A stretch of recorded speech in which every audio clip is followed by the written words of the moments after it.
Hello friends, welcome to UC Diaries. ಇವತ್ತಿನ ವಿಡಿಯೋದಲ್ಲಿ ನಾವು ನ್ಯಾಚುರಲ್ ಇಂಗ್ರೀಡಿಯೆಂಟ್ಸ್ ಅನ್ನು ಬಳಸಿಕೊಂಡು ಕೂದಲಿನ ಆರೋಗ್ಯವನ್ನು ಹೆಚ್ಚಿಸುವಂತ ಒಂದು ಒಳ್ಳೆಯ ಹೇರ್ ಕಂಡೀಷನರ್ ಅನ್ನು ಮನೆಯಲ್ಲೇ ಹೇಗೆ ಸುಲಭವಾಗಿ ತಯಾರು ಮಾಡ್ಕೋಬಹುದು ಅನ್ನೋದನ್ನು ನೋಡೋಣ. ನಾವು ಹೊರಗಡೆಯಿಂದ ಹೇರ್ ಕಂಡೀಷನರ್ ಅನ್ನು ತಗೊಂಡು ಬಂದು ಕೂದಲಿಗೆ ಬಳಸ್ತೇವೆ.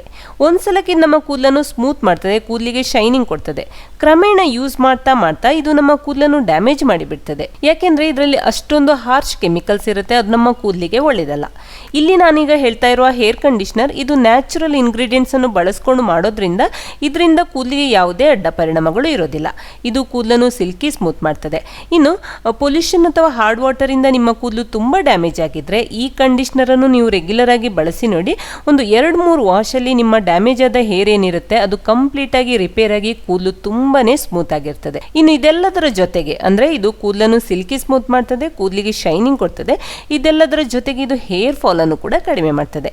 ರೆಗ್ಯುಲರ್ ಆಗಿ ಇದನ್ನು ಬಳಸೋದ್ರಿಂದ ಕೂದಲು ಉದುರುವ ಸಮಸ್ಯೆ ಇದ್ರೂ ಕೂಡ ದೂರ ಆಗ್ತದೆ. ತಡ ಮಾಡೋದು ಬೇಡ, ಈ ಹೇರ್ ಕಂಡೀಷನರ್ ಅನ್ನು ಹೇಗೆ ಮಾಡೋದು ಅಂತ ನೋಡ್ಕೊಂಬರೋಣ.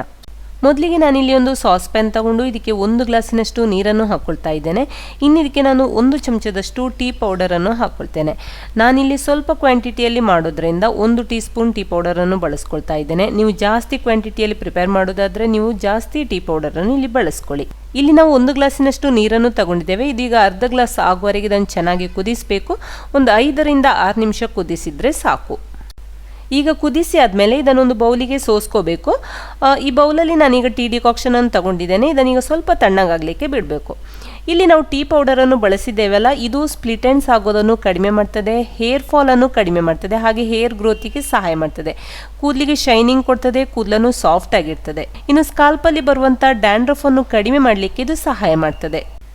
ಇನ್ನಿದಕ್ಕೆ ನಾನು 1 ಟೀ ಸ್ಪೂನ್ನಷ್ಟು ಅಲೆವೆರಾ ಜೆಲ್ಲನ್ನು ಹಾಕ್ಕೊಳ್ತೇನೆ.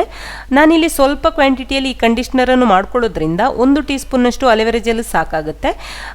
ಇನ್ನು ನೀವು ಜಾಸ್ತಿ ಕ್ವಾಂಟಿಟಿಯಲ್ಲಿ ಪ್ರಿಪೇರ್ ಮಾಡ್ಕೊಳ್ಳೋದಿದ್ರೆ ಇಲ್ಲಿ ಸ್ವಲ್ಪ ಜಾಸ್ತಿ ಅಲೆವೆರಾ ಜೆಲ್ಲನ್ನು ಬಳಸ್ಕೊಳ್ಳಿ. ಇನ್ನು ಅಲೆವೆರಾವನ್ನು ನಮ್ಮ ಕೂದಲಿಗೆ ಬಳಸೋದ್ರಿಂದ ಆಗುವ ಲಾಭಗಳೇನೆಂದರೆ ಇದು ಕೂದಲನ್ನು ಸ್ಮೂತ್ ಮಾಡ್ತದೆ, ಕೂದಲಿಗೆ ಶೈನಿಂಗ್ ಕೊಡ್ತದೆ.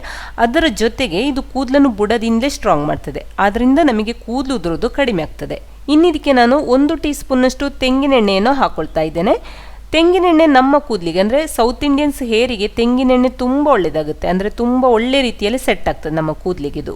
ಕೊನೆಯದಾಗಿ ನಾನು ಇದಕ್ಕೆ ನಿಂಬೆಹಣ್ಣಿನ ಜ್ಯೂಸನ್ನು ಹಿಂಡುಕೊಂಡು ಹಾಕ್ಕೊಳ್ತೇನೆ. ನಾನಿಲ್ಲಿ ಅರ್ಧ ನಿಂಬೆಹಣ್ಣಿನ ಜ್ಯೂಸನ್ನು ಹಾಕ್ಕೊಳ್ತಾ ಇದ್ದೇನೆ. ಇಲ್ಲಿ ಯಾಕೆ ನಾನು ಈ ಕಂಡೀಷನರಲ್ಲಿ ನಿಂಬೆಹಣ್ಣನ್ನು ಬಳಸ್ಕೊಳ್ತಾ ಇದ್ದೇನೆ ಅಂದರೆ ಇದರಲ್ಲಿ ವಿಟಮಿನ್ ಸಿ ಹೇರಳವಾಗಿದೆ. ನಿಂಬೆಹಣ್ಣಿನಲ್ಲಿ ವಿಟಮಿನ್ ಸಿ ಹೇರಳವಾಗಿರೋದ್ರಿಂದ ಇದು ಹೇರ್ ಗ್ರೋತಿಗೆ ಸಹಾಯ ಮಾಡ್ತದೆ. ಈಗ ಇದನ್ನು ಚೆನ್ನಾಗಿ ಮಿಕ್ಸ್ ಮಾಡ್ಕೋಬೇಕು.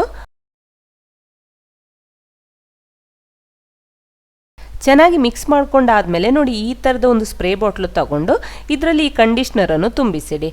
ಈ ಸ್ಪ್ರೇ ಬಾಟ್ಲನ್ನು ಫ್ರಿಜ್ಜಲ್ಲಿ ಇಟ್ಕೊಂಡು 2 ವಾರದವರೆಗೆ ಯೂಸ್ ಮಾಡ್ಬೋದು. ನಿಮಗೆ ಯಾವಾಗ ತಲೆ ಸ್ನಾನ ಮಾಡಲಿಕ್ಕೆ ಇರ್ತದೆ ಆ ದಿವಸ ಇದನ್ನು ಫ್ರಿಜ್ಜಿಂದ ಹೊರಗೆ ತೆಗೆದು ಸ್ಕಾಲ್ಪಿಗೆ, ಹೇರಿಗೆ ಹಾಗೆ ಚೆನ್ನಾಗಿ ಸ್ಪ್ರೇ ಮಾಡಿಕೊಂಡು ಒಂದು 5 ನಿಮಿಷ ಚೆನ್ನಾಗಿ ಮಸಾಜ್ ಮಾಡ್ಕೊಳ್ಳಿ.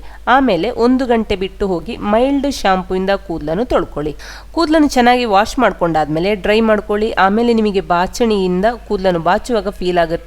ಇದು ಈಸಿಯಾಗಿ ಡಿಟ್ಯಾಂಗಲ್ ಆದಾಗೆ, ಹಾಗೆ ತುಂಬ ಸಾಫ್ಟ್ ಆಗಿ ಸಿಗುತ್ತೆ, ಮುಟ್ಲಿಕ್ಕೆ ಸ್ಮೂತ್ ಆಗಿರ್ತದೆ. ಇನ್ನು ಶೈನಿಂಗ್ ಬಂದು ಕೂದಲು ನೋಡಲಿಕ್ಕೆ ಕೂಡ ಅಷ್ಟೇ ಹೆಲ್ದಿಯಾಗಿ ಕಾಣ್ತದೆ. ರೆಗ್ಯುಲರ್ ಆಗಿ ಈ ಕಂಡೀಷನರ್ ಅನ್ನು ಕೂದಲಿಗೆ ಬಳಸೋದ್ರಿಂದ ಹೇರ್ ಫಾಲ್ ಆಗೋದು ಕೂಡ ಕಡಿಮೆ ಆಗ್ತದೆ. ಫ್ರೆಂಡ್ಸ್, ಈಗ ಈ ವಿಡಿಯೋ ನಿಮಗೆ ಇಷ್ಟ ಆಗಿದ್ದಲ್ಲಿ ನನ್ನ ವಿಡಿಯೋಗೆ ಒಂದು ಲೈಕ್ ಕೊಡಿ. ಮತ್ತು ನೀವು ಇನ್ನು ನನ್ನ ಚಾನೆಲ್ ಅನ್ನು ಸಬ್ಸ್ಕ್ರೈಬ್ ಮಾಡ್ಕೊಂಡಿಲ್ಲ ಅಂದರೆ ಪ್ಲೀಸ್ ಈಗಲೇ ಸಬ್ಸ್ಕ್ರೈಬ್ ಮಾಡ್ಕೊಳ್ಳಿ. ಈ ರೆಮಿಡಿನ ನೀವು ಕೂಡ ಟ್ರೈ ಮಾಡಿ, ನಿಮಗೆ ಹೇಗಾಯಿತು ಅಂತ ನಂಗೆ ಕಮೆಂಟ್ ಮಾಡಿ ತಿಳಿಸಿ. Thank you.